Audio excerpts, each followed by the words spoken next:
एक दर्जी ने एक थप्पड़ में 7 मक्खियां मार दी, जिससे उसमें अनजानी ताकत और आत्मविश्वास भर गया। उसने तुरंत एक बनाम 7 लिखकर तख्ती बनाई और गले में टांग ली। फिर दुनिया देखने निकल पड़ा कि थाली भर सोना कमाकर लौटेगा। मगर वह 3 दिन 3 रात चलता रहा, फिर भी उसे कोई आदमी नहीं मिला। शाम को वह जंगल के कुएं के पास थककर गिरा और गहरी नींद सो गया। आधी रात को एक दानव पानी भरने आया।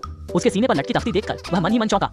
ऐसे वीर से भिड़ना ठीक नहीं। तभी दर्जी की नींद खुली और उसने सीधे शैतान से काम मांगा। शैतान मना न कर सका, इसलिए वह उसे पाताल नरक के दानव राजा के पास ले गया और बोला कि दर्जी को रोज बैल की खाल के थैले से पानी भरना होगा। काम ठीक किया तो उसकी हर इच्छा पूरी होगी। दर्जी ने तुरंत कहा कि उसे सोने से भरा एक तसला चाहिए। दानव राजा ने सिर हिलाकर बैल की खाल का थैला उसके पास फेंक दिया, पर दर्जी दुबला पतला था, खाली थैला उठाना भी भारी, भरे पानी का तो कहना ही क्या। वह कुएं के पास गया और उसकी आंखों में चालाकी चमक उठी। अचानक उसके मन में एक तरकीब सूझी। इधर पाताल के दानव उसे देर तक न लौटता देख दौड़कर पहुंचे। उन्होंने देखा कि दर्जी पसीना पोंछते हुए कह रहा था कि रोज पानी भरना बड़ा झंझट है, इसलिए वह पूरा कुआं ही उठाकर ले जाने वाला है। शैतान डर के मारे सफेद पड़ गया और रोकर बोला, नहीं ये नहीं हो सकता, मेरी माँ को दिखता नहीं, वे कुएं में गिर जाएंगी। तब उसने उसे जंगल में लकड़ी काटने भेज दिया। शैतान दर्जी को जंगल ले गया और समझाकर पेड़ काटकर दिखाने लगा। जैसे ही दर्जी ने डाली का दूसरा सिरा पकड़ा, शैतान ने अचानक छोड़ दिया। डाली जोर से पलटी और उसे जंगल के पार उछालकर सीधे खरगोश के बिल में गिरा दिया। उसे अचानक एक तरकीब सूझी और वह दिखाने लगा कि वह खरगोश का पीछा कर रहा है। जब शैतान पीछे आकर पूछने लगा तो वह झुठलाकर पैर पटकने लगा और उसी को दोष देने लगा कि उसने खरगोश को डराकर भगा दिया। शैतान उसकी तेज रफ्तार देखकर हैरान रह गया और डर के मारे जल्दी पाताल लोक लौटकर खबर देने चला गया और बोला कि उसे सीधे पैसे देकर विदा कर दिया जाए। सारे शैतान आपस में सलाह कर ही रहे थे कि दर्जी ने एक भारी भरकम शैतान की ओर इशारा करके मुकाबला करने को कहा। उस भारी भरकम ने कहा कि देखा जाए कौन कोड़े ज्यादा सह सकता है। जो पहले दर्द से चीखे वही हारेगा। दोनों पहाड़ की चोटी पर पहुंचे। शैतान ने शालीनता से दर्जी से पहले वार करने को कहा, पर दर्जी ने विनम्रता से मना कर उसे पहले करने दिया। शैतान ने कोड़ा मारा तो दर्जी जमीन पर गिर पड़ा, फिर भी बोला कि वह कोड़ा पकड़ना चाहता था, बस ध्यान नहीं रहा और फिसल गया। अब उसकी बारी आई तो उसने शैतान से कहा, आंखें बंद कर ले ताकि चोट न लगे। उसने लोहे की गदा घुमाकर जोर से उसके सिर के पीछे मार दी। शैतान सिर पकड़कर कराहता हुआ हार मान गया।